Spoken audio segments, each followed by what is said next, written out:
Oi pessoal, tudo bem? Hoje a gente vai estar dando continuidade nos nossos vídeos aqui da parte de metrologia, né? Hoje respondendo uma pergunta, né, de um colega que mandou uma mensagem para o e-mail do canal, né, onde ele estava justamente com, ele tinha, acho que uma pergunta, não sei se foi algum teste que ele estava fazendo, mas enfim, ele tinha passado esse problema aqui, né, sobre essa parte aqui de uso de bloco padrão, né? Então, a pergunta é: um canal a ser fabricado por meio do processo de fresagem possui como valor indicativo 30 milímetros mais 2 centésimos, coincidir com a montagem de blocos padrões para a realização dessa medida. Ou seja, pelo que a gente entendeu, né, vai ter que ser o processo de fresagem, né, para a fabricação de um canal. Vou fazer aqui um esboço aqui.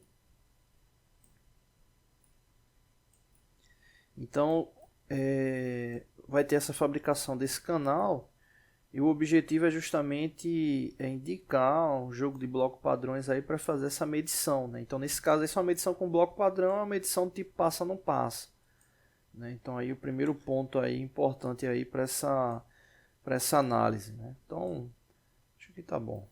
Então, para fechar, então, o que acontece? A medida desse canal, né? Ele vai ter justamente essa indicação aqui, tolerância, 30 mais 2 centésimos de milímetro. Né? Então, no caso aqui, com esses blocos padrões aqui, é para a gente indicar a montagem, né, do bloco passa e não passa. Né?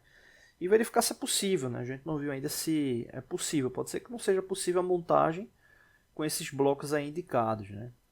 Então, antes da gente falar dessa montagem, né, entender como é que funciona esse tipo de medição, né, do tipo passa ou não passa. Eu acho que a gente tem até uns 2 ou 3 vídeos aí no canal que já falou sobre isso, né, mas vamos reforçar o que é esse tipo de medida. O primeiro ponto, essa medição passa ou não passa, ela é chamada de uma medição por substituição, ou seja, uma medida muito precisa, uma medição muito precisa.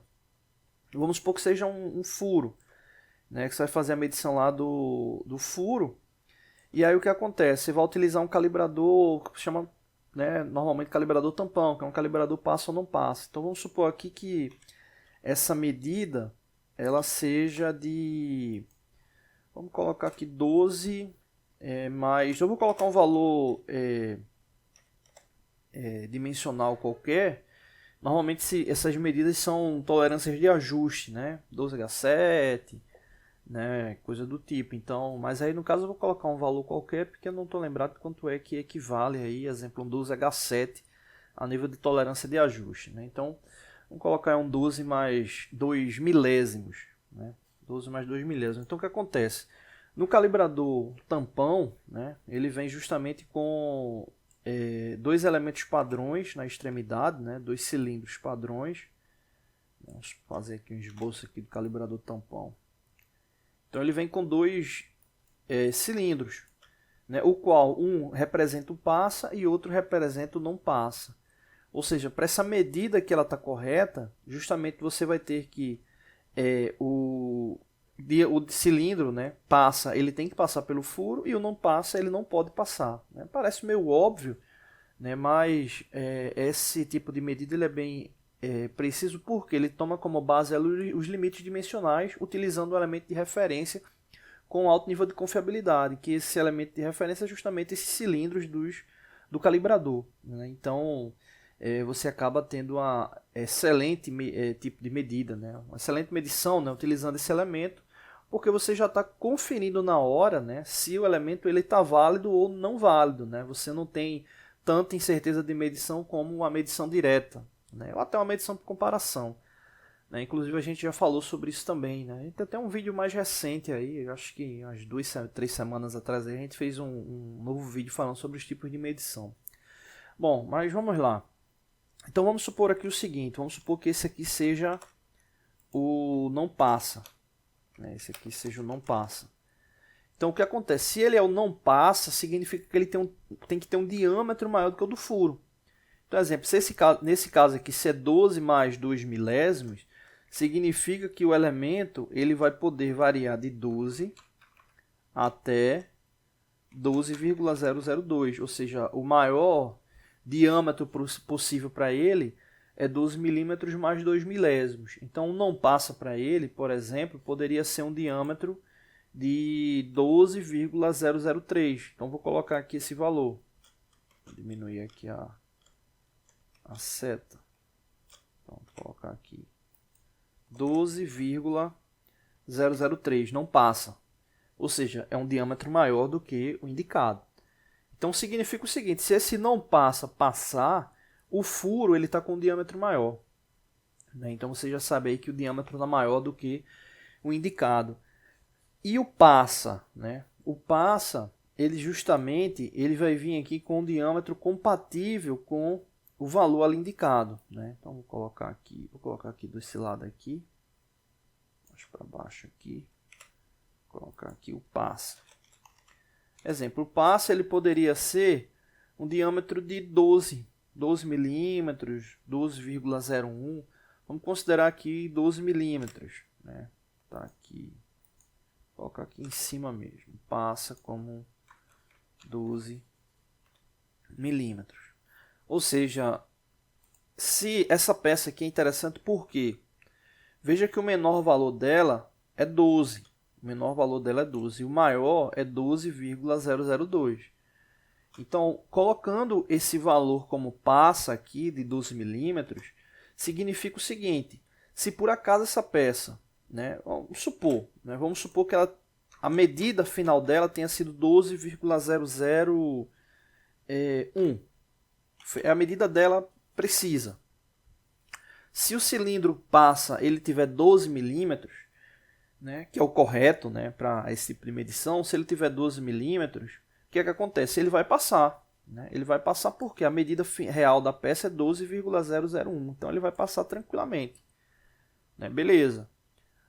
E o que acontece? Se você for passar na sequência o não passa, ele não vai passar, porque ele tem 12,003, ou seja, ele está maior do que 12,001. Então você vê que se, por exemplo, se esse furo ele fosse com essa medida de 12 milímetros mais 1 milésimo, ele ficaria dentro da tolerância indicada, obviamente, e o calibrador, né, indicaria, né, precisamente que ele está dentro da medida.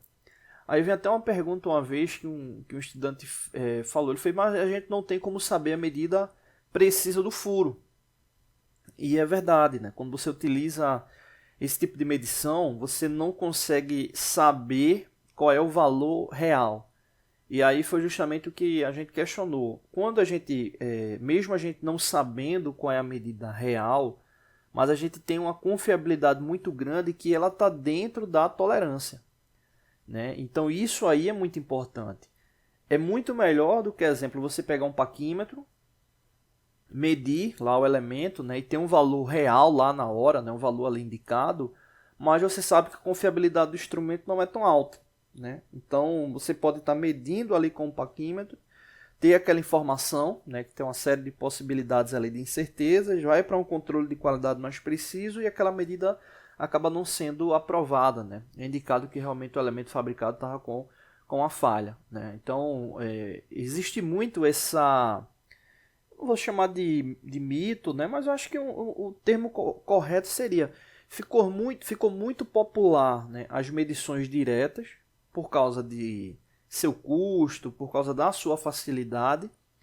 Só que em contrapartida, os outros tipos de medição, eles cada vez mais foram ficando retraídos. Né? Então hoje você tem muito extremo. Né? Você tem uma medição direta, né? E tem ali no controle de qualidade uma medição por escaneamento, uma medição tridimensional. Né? Então ficou ali muito no extremo. Né? Claro que você tem tipos de medições que não tem jeito, tem que ser gabaritada mesmo. Né? Quando eu digo gabaritada, precisa de um gabarito ali para verificação. Né? A indústria automotiva trabalha muito com medições por gabarito. Mas assim, principalmente na parte de ensino mesmo, ficou muito popular, né? O uso aí das medições diretas. Né? Mas aí a gente sabe que existem outras medidas que acabam tendo uma confiabilidade maior. E o problema não é nem o uso, né? Mas é realmente o entendimento daquele elemento, né? Daquele tipo ali de medida. Então, exemplo, para esse exemplo que a gente falou aí do calibrador tampão, né? Você vê que dá para você fazer uma medida, dá para você medir, né, bem preciso aí o elemento, mesmo você não tendo a certeza ali do valor final dele, né? Mas é aquela situação, né? A própria temperatura oscila ali o elemento, né? Você tem um clima mais frio do que o normal da fabricação, você tem uma contração térmica, né? Você vai para um clima mais quente ali da fabricação, você tem uma dilatação, né? Então você vê que mesmo se você tiver um valor ali direto, esse elemento ali ele pode oscilar na própria dilatação térmica, né? Então, só revisando essa parte do calibrador. A gente vai fazer um outro vídeo para responder essa pergunta, para o vídeo não ficar tão longo, a pergunta do bloco padrão. Então, nesse caso aqui, um calibrador tampão para essa medida aqui indicada de 12 mais 2 milésimos de tolerância, né, levando em consideração aí um calibrador tampão que traz justamente aqui as medidas com a medida passa de 12 milímetros e a medida não passa 12,003, né, ou seja, 12 milímetros mais 3 milésimos, e a gente tendo aqui uma medida real de 12 milímetros mais 1 milésimo, a gente verifica que é uma medida válida porque o elemento passa do calibrador, né, ele vai passar aqui no furo do elemento, né, vai passar aqui no diâmetro dele, e o não passa ele não vai passar, ou seja, indicando que ele tem um valor indicativo ali, né, de 12 milímetros para mais, né, mais até no máximo um valor menor do que 12,003, né, 12 milímetros e 3 milésimos, ou seja, se enquadrando dentro dessa tolerância aqui.